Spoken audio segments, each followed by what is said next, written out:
presentation that I have lined up here, right? I should do share screen. And let's see, I guess this is the one. Share. Let's see, here we go. And then we're going to do this. There we go.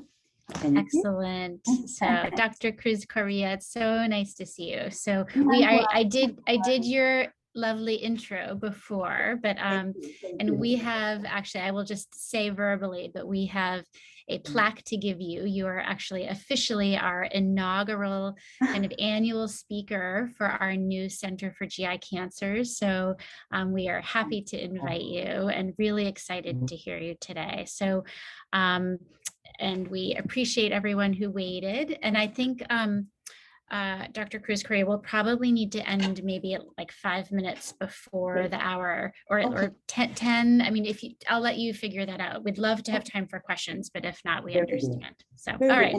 Yeah, wonderful. And what I'll do, the last part I can skip, and I'll stop more or less when I see that the time it's there. So we have about 20-25 minutes. Okay.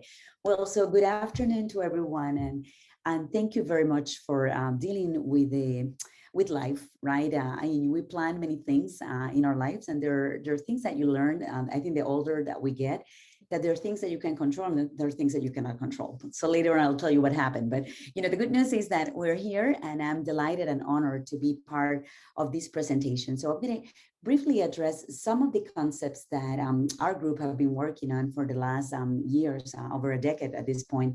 And we have been focusing on Latinos and Hispanic communities, and specifically in GI cancers. And I'm going to narrow the topic to colorectal cancer as one of the areas that we have been a witness of the disparities that we have seen across the different ethnic and racial groups. So the talk has three main areas, and I will briefly discuss some of the epidemiological data that we have. Then I'm going to talk about some of the environmental factors, and then the molecular aspects, and then putting that together, trying to understand, how much do we know of the reasons behind this epidemic that we're seeing across different groups, including the Hispanics. So this chart comes from the national database where you can see that by the year 2050, right, you can see where the places where you're going to have larger groups of Hispanics. And, colorectal cancer, it's one of those cancers that continue to increase despite the available screening methods that we have. And when you look at, the world, right, in the US, we see that many Hispanic US citizens have this high burden of disease. So it's the second most common cause of cancer among US Latinos. You can see the number there. The third most common cause of cancer worldwide. And then the fourth most common cause of cancer-related death. So clearly, this is a disease that continues to take the life of so many people every single year. And here I describe, right, where we go from the polyp to the cancer, and this takes close to 10 to 15 years for people without hereditary cancer. And when you put this into the perspective, right, and this is, I'm thinking about Latinos in Americas, you see that depending where you are, the burden of colorectal cancer changes dramatically. So if you look at, I put some arrows in Uruguay, Argentina, Puerto Rico, you can see the differences in incidence and mortality, both for male and female. And, places like Uruguay, Argentina, and Puerto Rico, we have things in common. Not only do we speak the same language, but with different accents, right? For those people that know the different Hispanic communities. But we also eat a lot of meat, right? So that's one of those factors that might come into play or might be contributing at this point. And then looking at the data from the US, this is actually age-adjusted incidence rates in colorectal cancer in the US, looking at the different races and Hispanic communities. So you can see that the highest burden for both male and female, it's in the Black community. However, when you look at Puerto Rican Hispanics, it's very close to when you combine all the races, and is close to Asian islanders or Native Americans, right? So you can see how even within the Hispanic communities, there are differences depending where the Hispanic is coming from. So it's not the same thing as when you look at Hispanics that are from Mexico versus those that are from the Caribbean. And you can hypothesize many of the reasons why we're seeing those differences. So this article was is over 10 years old, but I still look at this because it was mesmerizing. I actually met Dr. Pinheiro in a presentation, and basically, what they were looking at, he was evaluating the incidence rate for cancer, and he looked at different groups, and he looked at the incidence rate of cancer in their native community, and then when they moved to the US, and this is data from Florida. So you can see that, Mexicans in Mexico had a lower incidence rate as compared to Mexicans that moved to the US. The same thing happened for Puerto Ricans. You can see how they, when they are native Puerto Ricans living in Puerto Rico, the incidence is lower, but when they move to the US, this number goes up. The same thing for Cubans, and look at how very close to the incidence rate for those that are native from Florida. So, it's impossible to have this huge change based on the genetic changes, right? So of course, environment is what really comes over and over into place. So I started working with several groups from US, including Dr. Mariana Stern from University of Southern California. And Mariana published this article a few years ago where she looked at the disparities in colorectal cancer incidence among Latinos. But California is a melting pot, we all know, right? So we have Latinos from South America, Central America, and of course also from the Caribbean. So she was able to identify that 17% of all Latinos from California presented with colorectal cancer before the age of 50. So early onset colorectal cancer. And this was published before the recent guidelines, right? Where now we start performing colorectal cancer screening at the age of 45, according to the US Preventive Services Task Force. So this is before, 5 years before that happened. And she had a good representation from Puerto Ricans and also Mexican Americans. And then, of course, the other, worrisome factor was that 49% of Latinos presented with colorectal cancer at advanced stage. So not only younger, but also at advanced stage. And this is data from our group. When they present with early onset colorectal cancer, the survival is less. So now let's shift gears and talk a little bit about, some of the environmental factors that we and others have been evaluating. So things like tobacco, our fabulous diet, right, which sometimes cannot be as good as it could be. Obesity, which is, a common risk factor for many diseases, including cancer. And of course, a sedentary lifestyle.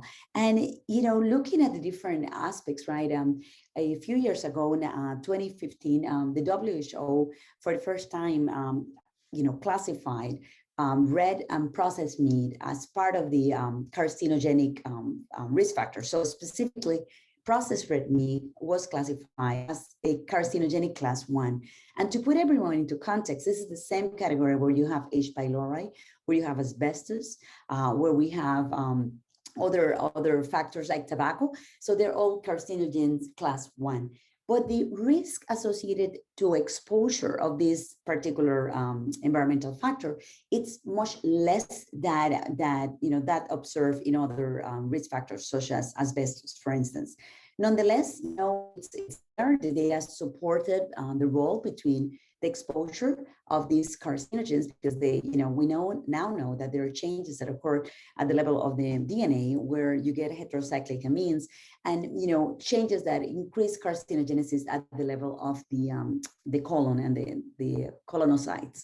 So a few years later, there were also articles that started to put together the role of the diet with the role of the microbiome, right? And we've seen this, and our group have also evaluated the potential link between the microbiome and the cancer risk. So this article was one of the few, the first articles that started to look at the role of the microbiome and cancer. And this beautiful paper by the group at Pittsburgh presented data looking at the different, the phylogenic differences in the gut microbiome between Africans from Africa, that's on the left panel, and Africans from North America. So, the classic African US citizens.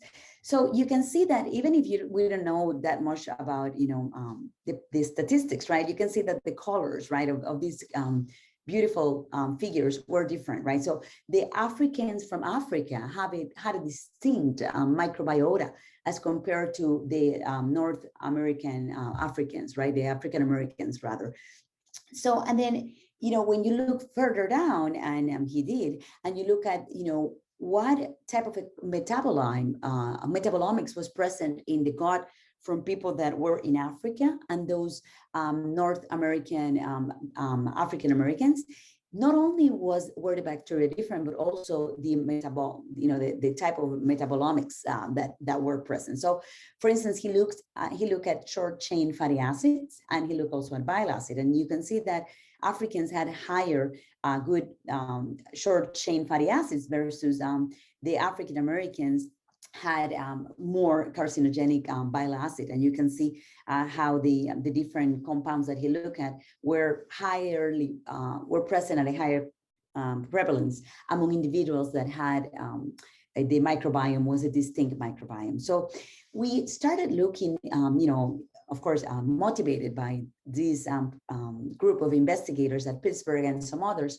we started to evaluate not only the bacterium or the microbiome composition, but also the genes that are present. Because depending on the organism that it's in the bowel, the genes that are produced, the proteins that are produced by the genes and the specific genes that we can find that are bacterial genes might also modify the risk of having inflammation and the risk of cancer. So we started looking at this particular group of genes, which are bacterial genes, specifically PKS, CTD, and gelatinase E, and cytotoxic necrotizing factor rather, and USP.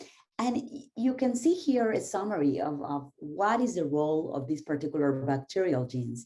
And our hypothesis was that in patients that have colorectal cancer or had colorectal cancer, or those with polyps, we might see a difference not only in the bacterial composition, but also in the bacterial genes. And we set ourselves to do a series of experiments, and we published recently. And from this group of bacterial genes, we were able to start to see some differences, right? So I can show you here that the USP we saw a small signal.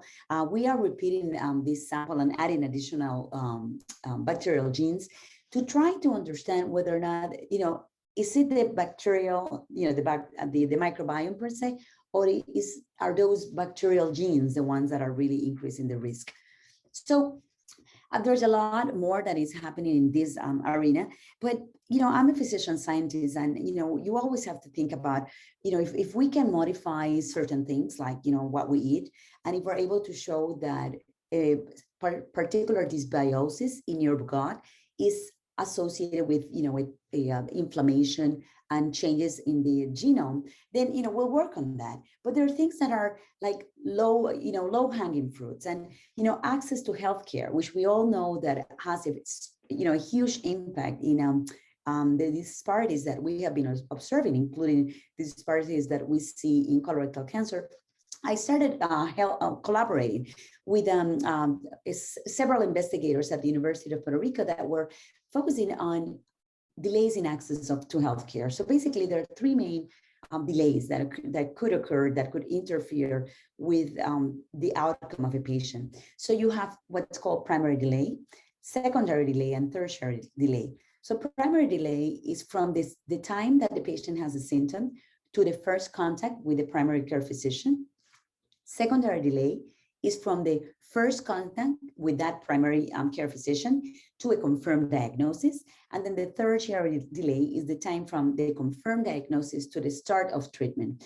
And disparities in any of these areas, right, between one group of patients and another group of patients, or across segments of the population, like rural versus urban, or people, with Medicaid versus those that are on commercial insurance, will result in differences in outcomes. And in fact, that was the hypothesis, and we examined that with patients with colorectal cancer, and this was published a few years ago, where we saw in this graph, we were looking at relative survival, 1, 3, and 5 years of colorectal cancer among Hispanics from Puerto Rico, and in orange, you can see in the top line, you can see the relative survival among individuals that were on a private insurance, and on the gray or the second line, you can see the relative survival for individuals diagnosed with colorectal cancer at different time points. And you can see that at 1, 3, and also 5 years, the survival associated, seen and observed among people that had the public insurance was lower as compared to the private insurance. And this was adjusted for by as many factors as we could possibly adjust for. But of course, lifetime exposure, right, to diet, to the place that you were raised, to the community that you live, we cannot account for that. So, there might be things that occurred much before we're able to classify patients according to the health insurance that we can actually not measure, that is beyond the environmental variables we can control for. So I want to finalize, and now focus on an area that is extremely important, which is, can we modify the genes? Can we blame the genes, right? And when you think about Hispanics, we are a group of individuals that are a mixed race. Hispanics have a mixture, and depending where you find the Latinos in the US or in Latin America, the composition of our genes varies dramatically. So if you go to places like in the Caribbean, 20% of our genes are from African ancestry. In fact, I did genomic ancestry and I have 14. And, if you go to South America, there are places that most of the genes are Europeans, but there are places where there is a significant percentage of the genes that come from Amerindians. So places like in Central America and some areas in South America as well.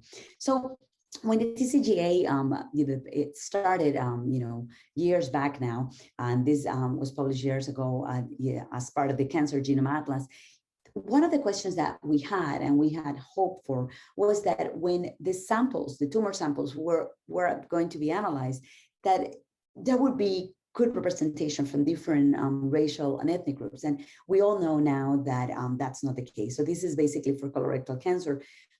There was no data on Hispanics from, that were included when they evaluated colorectal cancer. But, overall, we learned that 16% of the tumors were hypermutated, and that there was no molecular difference when we look at rectal cancer, cancer in the rectum versus cancer in the colon. And of course, later on, papers were published where, we saw the differences in the percentage of tumors that came from individuals from minorities, both racial and Hispanic minorities. So, of course, we need to continue to collect more data. There's a lot of great efforts that I applaud many of the institutions, and including the NIH, NCI, and some other, large organizations like the American Cancer Society, AACR, among others, that have now started funding, as part of the effort to try to understand tumors from minorities, including the Genie project that I'm sure that you guys have also are involved with.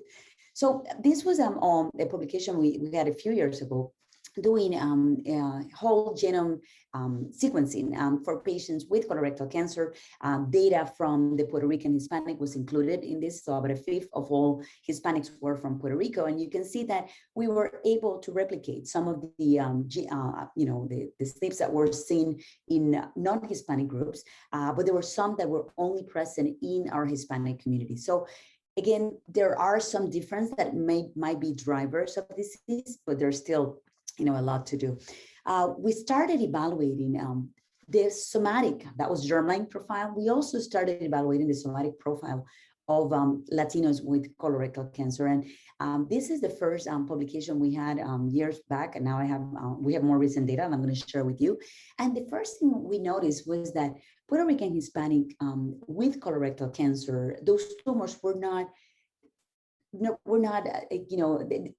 similar in several, key biomolecular markers like, microsatellite instability, right? Nowadays, we know that MSI is so important because it really defines a phenotype that responds beautifully to certain agents, right, like immunotherapy. So in our population, we started seeing that our patients, had very little microsatellite instability. And when you look at the CpG island methylation phenotype, was also, lower as compared to non-Hispanic whites and also African Americans. So our tumors were a little bit different. So we decided in the last 2-3 years, we decided to replicate this effort. And now with the availability of commercial testing and several organizations that have this information publicly available, we conducted an analysis that was just not published, was just presented at the AACR annual meeting, trying to have better understanding, a better grasp of those actionable somatic mutations that are key now of what we all call as precision oncology, right? When you think about large institutions, not minority serving institutions, but those that serve other, non-minority communities, access to precision oncology within the framework of patient care, it's routine. However, when you look at, smaller centers, community hospitals, or even, minority serving institution, this is something that it's starting to occur. And thanks to the technology that now has become more financially accessible, we're now being able to incorporate this in our regular care for patients. And why is this important? Because there are molecularly targeted therapies that we have seen that not only in GI cancer, but, in squamous cell lung cancer. And I'm just showing you some of the key articles that actually change the way that we practice medicine nowadays. So like trastuzumab for HER2 positive, and you can see, right, of course, for the BRAF mutated melanoma, which now we see in some other tumors. So it's key because the pharmacogenomics are being studied, but are almost like a secondary. It doesn't start with the pharmacogenomics. It starts with the pharmacogenomics of one group. So this is key because if we don't know how prevalent are those biomarkers where we have therapies that we can use, then, our patients will never benefit. So the first thing that we have to do is to try to understand.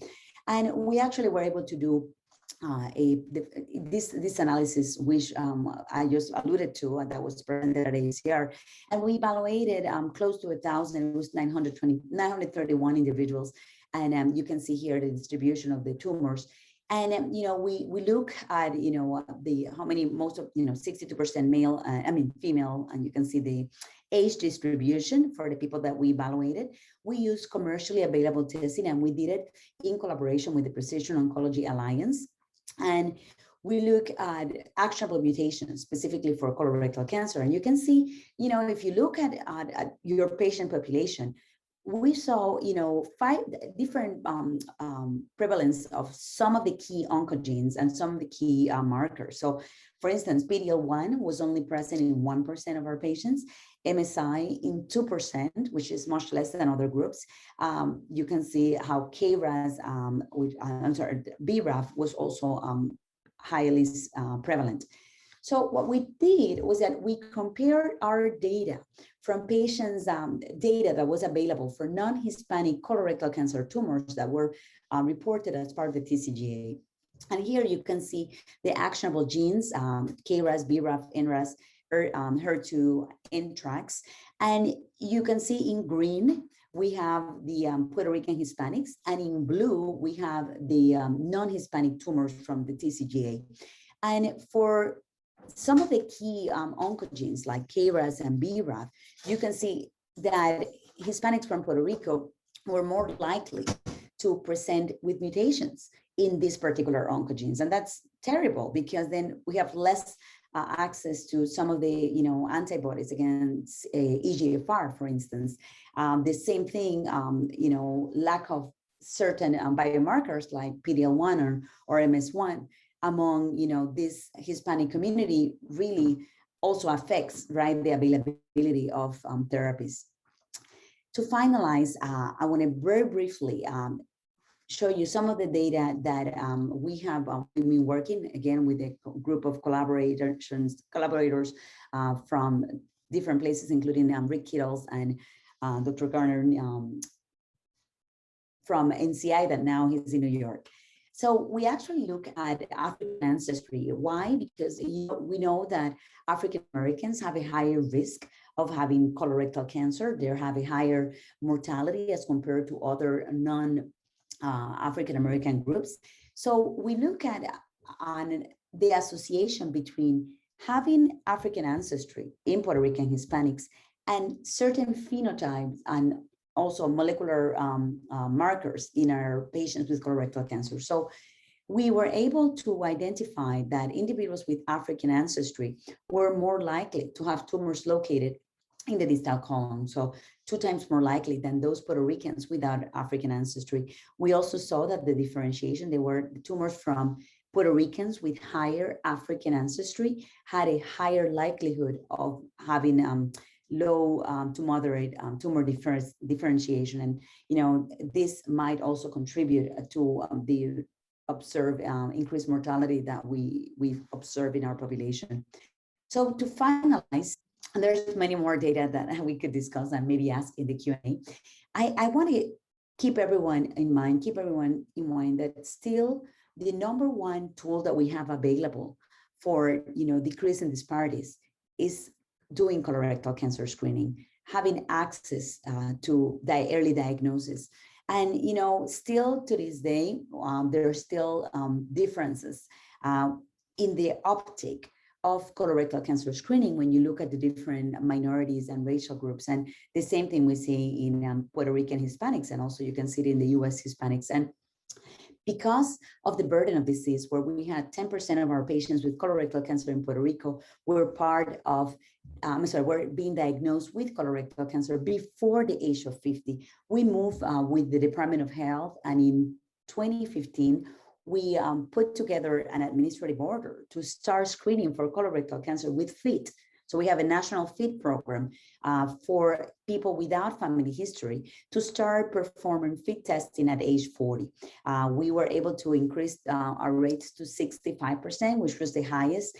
And that was just before the big hurricane and then COVID came to Puerto Rico. So now we have started again, to continue to promote screening. So in summary, we've been able to briefly discuss some of the age-associated disparities, right, in incidence and survival for colorectal cancer among US Hispanics. We have shown differences not only between non-Hispanics and Hispanics, but also across the different Hispanic subpopulations. We discuss some of the differences at the molecular level that include key actionable biomarkers that are not present or present, depending on the biomarker, among our Hispanics as compared to non-Hispanics. And how non-European ancestry, at least in the Caribbean Hispanics from Puerto Rico, was associated with worse colorectal cancer outcomes. Nutrition, which, when you think about the disease, is front and center, might mediate the microbiome dysbiosis, and we might be able to modify some of those risk factors. This is the team that I work with, and this was this past March for the colorectal awareness dressed in blue. And I would like to finalize by thanking the National Cancer Institute and the NIGMS, as well as local funds from Puerto Rico government for some of the work that you have seen, and collaborators from multiple places, including a friend of mine, Dr. Xavier Yor, that hopefully maybe he's in the call, and some other great friends across different centers in the US for what we do. Thank you very much. I think I was trying to make the time 10 minutes. Let's see. This is part of our campaign that we have we call it the other cleavage, for people to stop, to think about the colon and do colorectal cancer screening. Can you hear me? Yes. Okay, good. Thank you so much. You were efficient. And I was trying to. I'm sorry. Yeah, no, that's so great. So I am going to, Roy, I might let you ask a question first if you're willing, while I pull up. Yeah, Pam has Marcia, thanks so much for being here. How are you, Roy? I'm very well. Let me ask you a question that's somewhat related. So, I'm working very closely with the clinical trials office here, and I noticed that our accrual of Latin Hispanic patients is really poor, and that's something throughout the United States. Any tips on how we can improve that? I know it's a general problem. Yeah, no, it's a general problem. There's a lot of distrust, right? And I think still there's a huge guinea pig concept. So, one of the things that we have done locally, and remember, I'm a Puerto Rican working with Puerto Ricans, right? So people shouldn't be discriminated or feel discriminated because of the, racial and ethnic concordance. But one of the concepts that we have started to use is that I don't like to use the word investigación, which means research. Because when you put the word investigación or research or, people immediately, they stop. So the word that we're using now, we use protocols, National Cancer Institute protocol or industry treatment protocols. And then we explain to them what it means. Of course, this is before the FDA approves the drug. So I tell them that, but it's almost like, at least this is what I see. When you use the word research, most people simply become scared. So you need to have cultural, competency, and, as much as we can have, someone to speak to them in their main language. And if you can do that concordance, it increases your chances, dramatically. Yeah, we're hiring navigators now, and we're translating all the consent forms. Absolutely. Roy, even the VA, I wish everyone would imagine that they will have multiple language consent forms. They do not. So VA trials, which I have, and I was adamant about the fact that, they had to have it in more than one language, because, we have people that are US citizens that speak another language. So I said, we better, and, and it's working. So yeah, I congratulate you for doing that. We're trying. Well, listen, before we go on, Pam has a little presentation for you, my friend. Well, I mentioned in the beginning that Marcia is our inaugural recipient of this annual lectureship plaque. So we will be sending this to you. We wish it were in person, but we're really grateful for your presentation and presence today. So thank you so much for joining us. Thank you. Thank you very much. It's an honor, and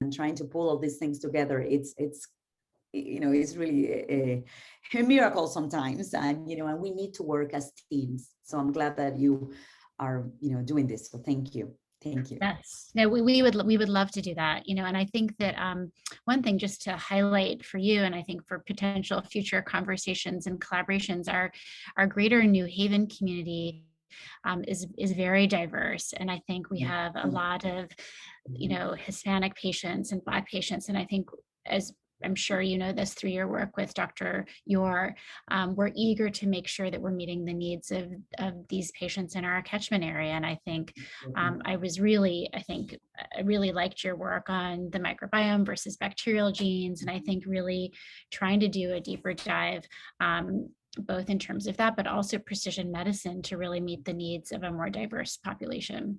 That's correct. And, it's almost like impossible, to try to answer every question. So the way that we have, our approach has been to really collaborate with teams, and, from basic scientists and, to physician scientists, and even the community, that work that I show you about, access to care.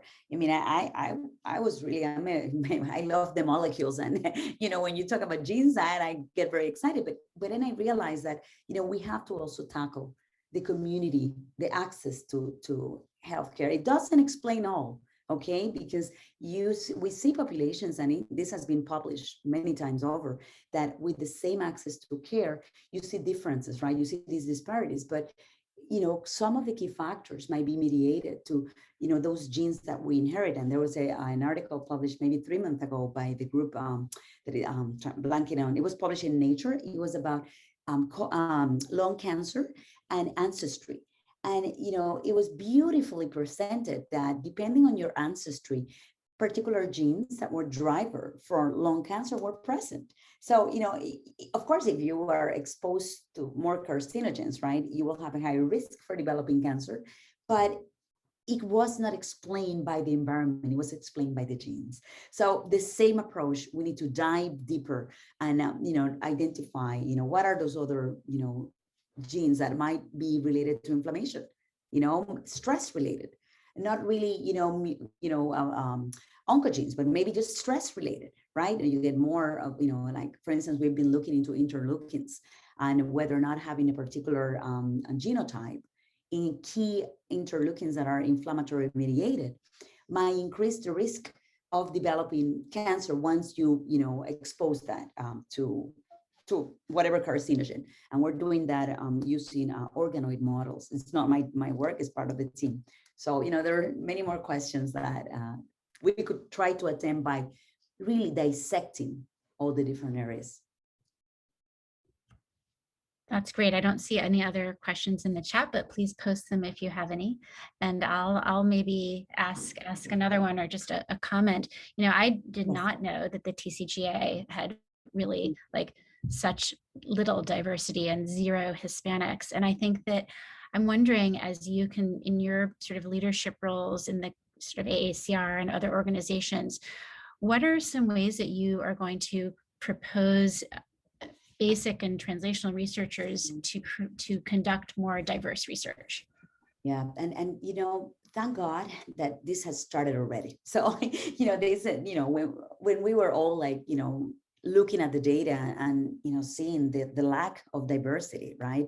At the same time, a huge effort started, and the AACR really, promoted the Project Genie, right? Which now, when you look at the centers that contribute to tumors, much more diverse centers. And now we have close to 10%.